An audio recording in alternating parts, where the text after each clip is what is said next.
نو بیا به سړي ته جان سره حیا ورسي چې خپل جان ته خو چې کمرې جوړو څومره عالیشان او سهولیاتو سره جوړو، خو چې کله الله کور سي بیا موږ د 1000 او د 500 امداد نسو سره کولی.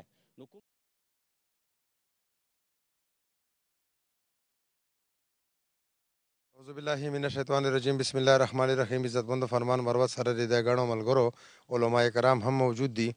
عزتمندو یو خبره مونږ راوړې ده تاسو په دربار چې موږ پیش کوو. یقینا خبره ده چې انسان کا خپل ځان د انسانیت په دایره کې غني نو د سړي پر څه اصول ستدي دي.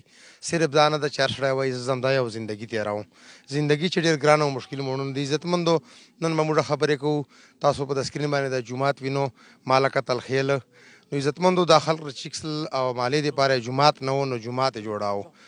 نو یقینا خبره ده جمعات دور چیګه منګای دا چې عزتمندو بالکل بل سړای دی بل سړی مخه بالکل ویني نه په دغه دا ورشي باندې لګیا. عزتمندو تاسو په سکرین باندې وینو چونکې دو تنگرالل او منګای او باندې خرڅه پیسې ختم سلې سره.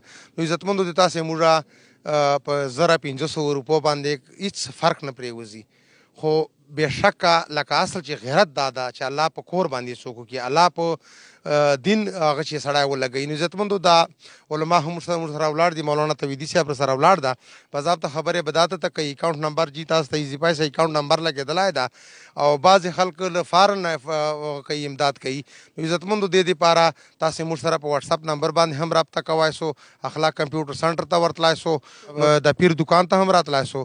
نو عزتمندو اصل قرباني دا ده چې د الله ا د رسول چې کومې سړی ته جایز کړي دې سړی غیرت وکي بشک غیرت دغه.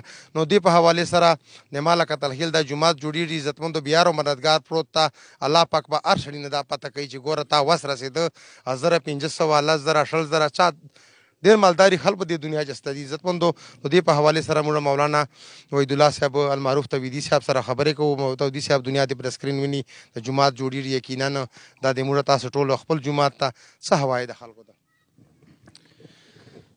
نحمده ونصلي على رسول الكريم.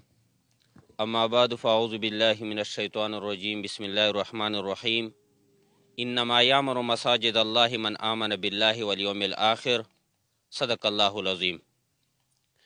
عزتمندو یقیني خبره ده فرمان خان تاسو ته خبره واضحه کړله چې دا د موږ محلې کتل خیرو چې پیر صاحب دا قرباني وکړله مور او پلار پسې صدقې جاریې په طور باندې دا پلاټ چې ډېر قیمتي جای ده د لکونو جای ده دا یې ورته وقف کو. هغه بعد چې څه الله تعالی ولا هغه غریب په دغه باندې ولګوله چې یو بل امداد هم ورسره وکړو.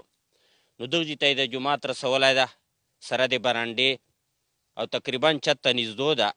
خو په دې باندې به چته چا اوسي کوشش دا ده چې RCC چت په واچوو. نو مهنګایي دور ده ډېر زیاته سریا لګي سیمټ لګي هر شی په لګېږي مستریانو خرچه باندې کې برداشت. نو لحاظه مشوره مو دا وکړله چې د علاقې خلک په خبر سي او باره دنیا ته دا پیغام ورسیږي چې دا د الله کور جوړیږي. لکه څرنګه ما تاسو ته قرآن آیت تلاوت که چې الله پاک په قرآن چې فرمایي چې د الله کورونه هغه خلک جوړوي چې چا په الله باندې ایمان یې په ورځې د آخرت ایماني. یقیني خبره ده که موږ تاسو آخرت په زړه کړو چې ورځ به الله ته مخامخ کېږو نو بیا به سړي ته جان سره حیا ورسي چې خپل جان ته خو چې کمرې جوړو څومره عالیشان او سهولیاتو سره جوړو، خو چې کله الله کور سي بیا موږ د 1000 او د 500 امداد نسو سره کولی. نو کومو خلکو ته چې الله وس ورکړی ده هر چې چوری زري لس زری زیاتې وي نو هغه د دې سره تعاون وکړي. دا یوه داسې صدقه جاریه ده چې چوره پورې دا جومات ولاړي 50 کالی 50 کالی 100 کالی دې چې څومره خلک لمنځونه کوي په دې هرې سجدې چې په دې هر تسبیح چې په دې هر سبحان الله چې په دې هر تکبیر چې به دغو خلکو پوره ثواب وي. الله رب العزت په صدقې په جاریه په طور باندې دوی ته هم ثواب ورکوي او که دوی والدینو نیت ورته وکړي یا د اجدادو نیت ورته وکړو نو انشاءالله ټولو ته به ثواب پسې رسیږي. و آخر دعوانا الحمدلله رب العالمین. عزتمندو خبرې مولانا صاحب والیوارو د یقینا خبره ده څوک پر چیږي د دنیا شي به دا ځوانان را چیږو یو بل باندې به په غم چې شریکېږو څوک بېوسه یي بېوسه خلکو به مدد کوو دا خو زندگی نه ده چې زه تا پورې ناست یم ته ما پورې ناست یې نه تا مدد کوم نه ته ما مدد کوې. عزتمندو په فارن چې دنیا چې موږ ملګري دي ټولو ته درخواست کوو چې دا ما لکه تلخیر جومات په سکرین باندې نمبر ایزي فیصله کېدلی ده ډایرکټ خبرې ورسره کوی سو موږ وټساپ نمبر سره په نو عزتمندو هېڅ تکلیف نه تا اصلي غیرت دا د اصلي زندگی دا ده څوک چې په ژوند د چا په کار رانیسي په مړو حساب د چې ژوندي خو نه دي. عزتمندو حقیقت چې زندگی دا ده چې د الله او د رسول په نام باندې غیرت وکړي اصل غیرت خدا ده. نو عزتمندو شیر کوم مخته او چا څه قسم وس رسیږي 1500 لک دعا ډېر تکړه تکړه خلک په دې پاکستان چې موجود دي په پښتنو چې سته دي په لکي مروه چې سته دي عزتمندو همدردانه درخواست ته کوو چې ګوره دا د الله کور ده موږ روزانه په تېرېږو. نو عزتمندو دا الله پاک په دې نه راضېږي نه نو الله دې موږ ته دا وسیله جوړه کړي. عزتمندو شیر یې کړو مدد وکړو د خلکو ګوره سبا به پته یې نن په ده باندې ده د الله کور ده د خپل کور خو نه ده. ډېره مننه شکریا ادا کوو الله مو خوشحاله سه.